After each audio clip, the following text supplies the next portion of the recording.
you can't really fail at it unless you buy the wrong stock or just get excited at the wrong time.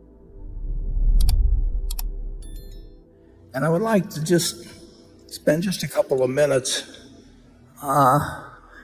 giving you a little perspective on how you might think about investments as opposed to the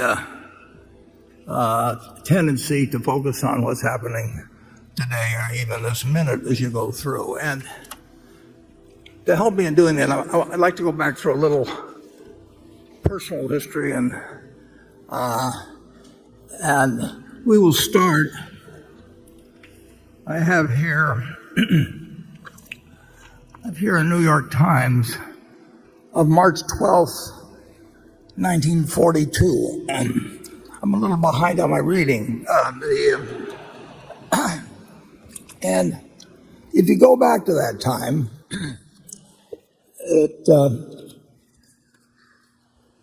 it was about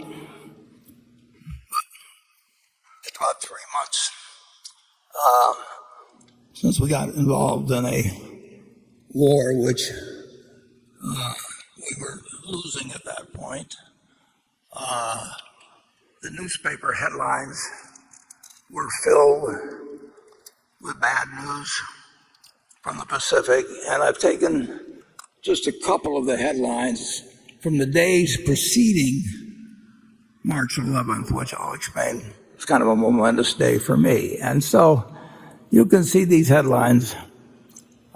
We've got slide 2 up there, I believe.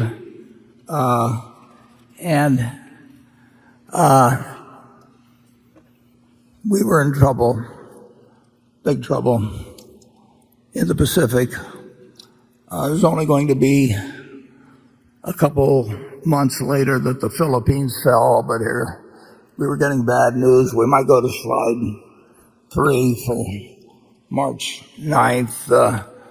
I hope you can read the headlines anyway.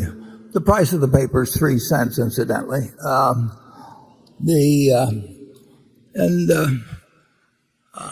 Let's see, we've got March 10th up there, a slide. When I get to this advanced technology of slides, I want to make sure I'm showing you the same thing that I'm seeing in front of me. So anyway, on March 10th, when again, the news was bad. Full clearing path to Australia. And it was like, the stock market had been reflecting this. And I'd been watching a stock called City Service Preferred Stock, which had sold at $84 the previous year. It had sold at $55 the year before, early in January, 2 months earlier, and now it was down to $40 on March 10th.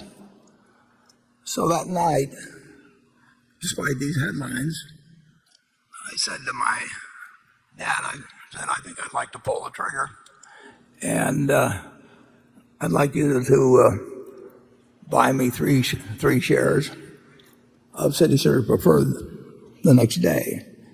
And that was all I had. I mean, that was my capital accumulated over the previous 5 years or thereabouts. And so my dad the next morning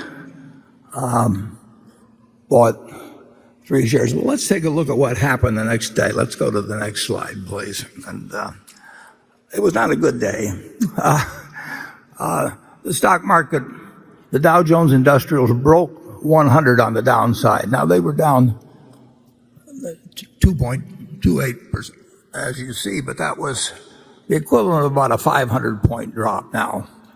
So I'm in school wondering what is going on, of course. Incidentally, you'll see on the left side of the chart, the New York Times put the Dow Jones Industrial Average below all the averages they calculated. They had their own averages, which have since disappeared, but the Dow Jones has continued. So the next day,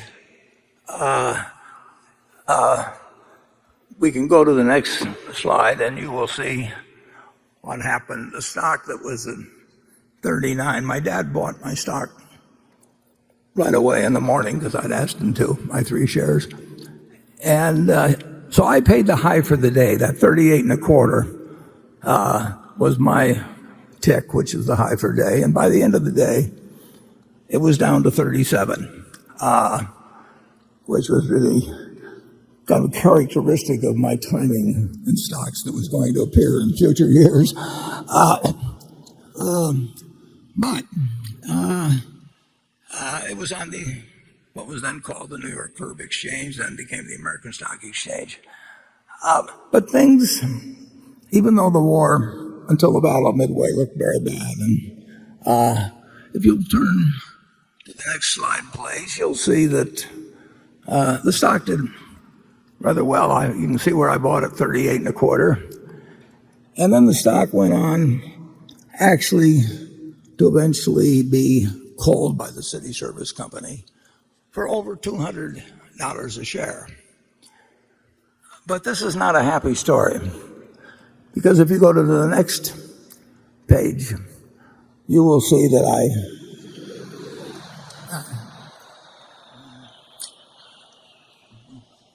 well, as they always say, it seemed like a good idea at the time. So I sold it. I made $5 on it. It was again typical.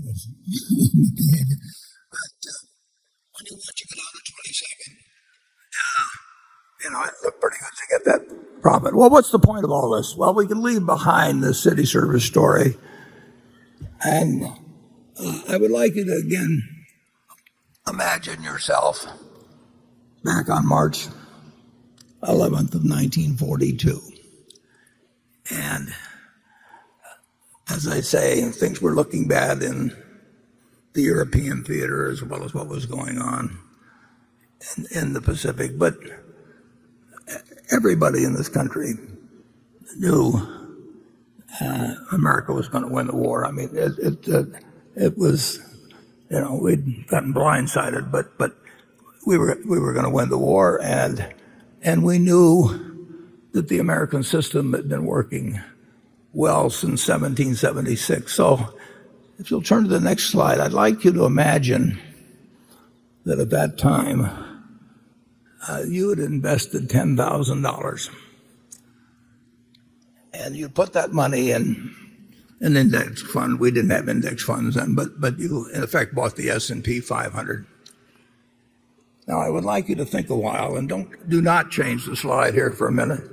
I'd like you to think about how much that $10,000 would now be worth if you just had one basic premise, just like in buying a farm, you buy it to hold throughout your lifetime and you look to the output of the farm to determine whether you made a wise investment.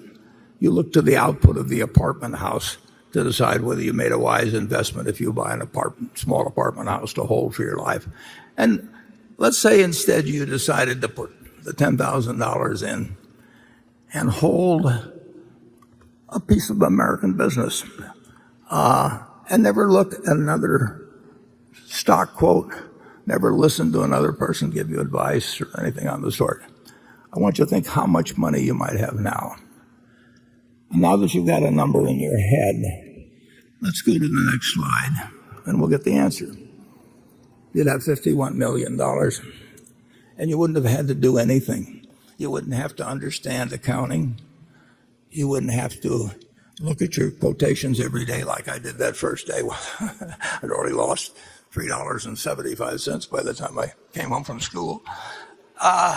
All you had to do was figure that America was going to do well over time, that we would overcome the current difficulties, and that if America did well, American business would do well. You didn't have to pick out winning stocks. You didn't have to pick out a winning time or anything of the sort.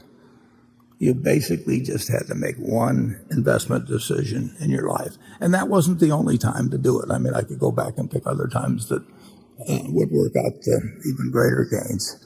But as you listen to the questions and answers we give today, just remember that the overriding question is, how is American business going to do over your investing lifetime?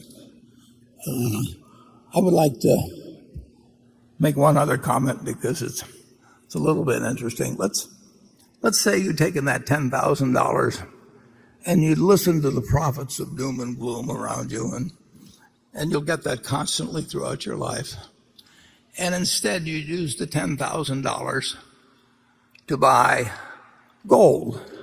Now, for your $10,000, you would have been able to buy about 300 ounces of gold. And while the businesses were reinvesting in more plants and new inventions came along, you would go down every year and look in your safe deposit box, and you'd have your 300 ounces of gold, and you could look at it, and you could fondle it, and you could, whatever you wanted to do with it. But it didn't produce anything. It was never going to produce anything. And what would you have today? You would have 300 ounces of gold, just like you had in March of 1942, and it would be worth approximately $400,000. So if you decided to go with a non-productive asset, gold, instead of a productive asset, which actually was earning more money and reinvesting and paying dividends and maybe purchasing stock, whatever it might be, you would now have over 100 times the value of what you would have had with a non-productive asset. In other words, for every dollar you have made in American business, you'd have less than a penny of gain by buying in the store value, which people tell you to run to every time you get scared by the headlines or something. It's just remarkable to me that we have operated in this country with the greatest tailwind at our back that you can imagine. It's an investor's haven. You can't really fail at it unless you buy the wrong stock or just get excited at the wrong time. But if you own a cross-section of America and you put your money in consistently over the years, there's no comparison against owning something that's going to produce nothing. And frankly, there's no comparison with trying to jump in and out of stocks and pay investment advisors. If you'd followed my advice, incidentally, or this retrospective advice, which is always so easy to give, if you'd follow that, of course, there's one problem about it. Your friendly stockbroker would have starved to death. And you could have gone to the funeral to atone for their fate. But the truth is, you would have been better off doing this than a very, very, very high percentage of investment professionals have done, or people have done that are active. It's very hard to move around successfully and beat really what can be done with a very relaxed philosophy. And you do not have to know as much about accounting or stock market terminology or whatever else it may be, or what the Fed is going to do next time, and whether it's going to raise 3 times or 4 times or 2 times. None of that counts at all, really, in a lifetime of investing. What counts is having a philosophy that you stick with, that you understand why you're in it, and then you forget about doing things that you don't know how to do.